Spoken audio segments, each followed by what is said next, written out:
Naveen Patnaik the authoritative biography revised after 2024 election पुस्तकर सबुठार चर्चित चैप्टर हैला पांड्यान पजल नवीन और बीजेडी उपरे किपरि पांड्यान को प्रभाव पड़ी ता उपरे आलोकपात करा जायछि पुस्तक रे किभଳି पांड्यान को अबुद्ध बीजेडी पई काळ होइथिला ताहा भी वर्णित अछि पांड्यान किछि आईएएस एवं आईपीएस अधिकारी को नै कोटेरी गठन करी शासन कल को अख्तियार करबा सह निर्वाचन परिचालना करुथिले 2019 रे पांड्यान निर्वाचन परिचालना करुथबा बेले 2024 रे निजे प्रचार को ओल्हाइथिले आ ऑफिसर को भुवनेश्वर कंट्रोल रूम दायित्व देथिले जहाँकि बीजेडी पराजयर बड़ कारण बोली रुबेन लिखिछन्ति 2018 बेले को पांड्यान का प्रभाव बीजेडी उपरे अधिक पड़िथिला जहाको परोक्ष स्वीकार करिसेंती बीजेडी रा वरिष्ठ नेता प्रसन्न आचार्य सेहीपरि पूर्वतन मंत्री एवं बीजेपी नेता समीर रंजन दास मध्य पांड्यान को कोटेरी रा प्रादुर्भाव को स्वीकार करिसेंती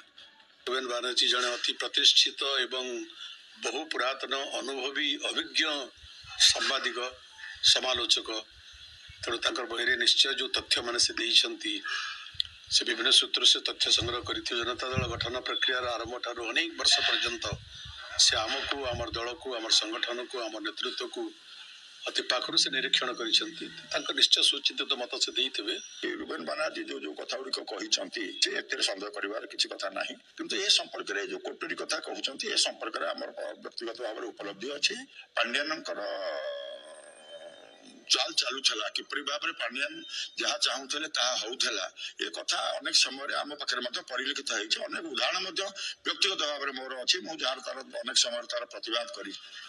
2024 निर्वाचन रे बीजेडी 40 जणिया तारका प्रचारक तालिका घोषणा करिथिला किंतु केवल पांड्यान को छाड़ीदेले आउ केही मैदान रे नथिले प्रचार सभा मंच रे पांड्यान को छड़ा अन्य कौनसी जनप्रतिनिधि रहु नथिले जोथि पई लोके अतिष्ठ होइथिले बीजेपी अणओडिया बीके पांड्यान को मुख्य मुद्दा करिथिला ओडिया अस्मिता कथा उठिथिला एहा सह बीजेपी सहित किपरि मेंट करिबाकू पांड्यान बारंबार स्वतंत्र विमान जोगे दिल्ली जाई बीजेपी केंद्रीय नेता को भेटुथिले ताहा रुबेन निज बहिरे लिखिचंते सेपटे मेंट एक प्रकार स्थिर थिबा बेले बीजेपी राज्य नेतृत्व केंद्रीय कमिटी को बुझाइथिले मेंट न करिबाकू लोकमत बदलुछि जदि मेंट हुए तेबे कांग्रेस ओडिसा रे फायदा रे रहिबा बोली राज्य नेतृत्व जिद्दी करिबा परे मेंट चर्चा थमिथिला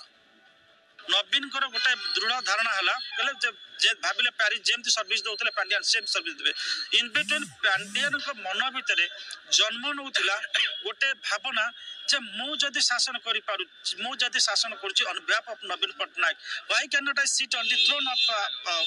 ओडिशा चीफ मिनिस्टर ए कथा से पूरा भाबी नेले एवं तांकर से उच्चाभिलाष ता पछे भी नवीन कर सैंक्शन दिला सेहीपरि नवीन भौणी स्वर्गत गीता मेहटा चिकित्साधीन अवस्था पाख लोक पचारुले जे पांड्यान भ्रमित करुनाहांती तो नवीन को अर्थात पांड्यान को ऊपर गीता मेहटा संदेह थिला गीता को किए तांको दिल्ली बासभवन रे भेटिबे से कथा भी बुझुतिले पांड्यान अर्थात नवीन को कृत्य जणाइबा पई वर्तमान शंख भवन रे नवीन पट्टनायक आसी पहुंची बिजु जनता दलर सभापति तथा पूर्वतन मुख्यमंत्री नवीन पट्टनायक वर्तमान शंख भवन में आसी पहुंची विजय कुमार महांती तथा बादल महांती पार्थिव शरीर को शेष दर्शन करने शेष श्रद्धांजलि ज्ञापन करने वर्तमान शंख भवन में पहुंची बिजु जनता दल सभापति नवीन पट्टनायक आम सहित लाइव रे जोड़ी होती आम रिपोर्टर शत्रुघ्न वर्तमान शंख भवन में नवीन पट्टनायक आसी पहुंची सारी बिजु जनता सभापति अनेक नेता माने उपस्थित रही तेरे कौन रही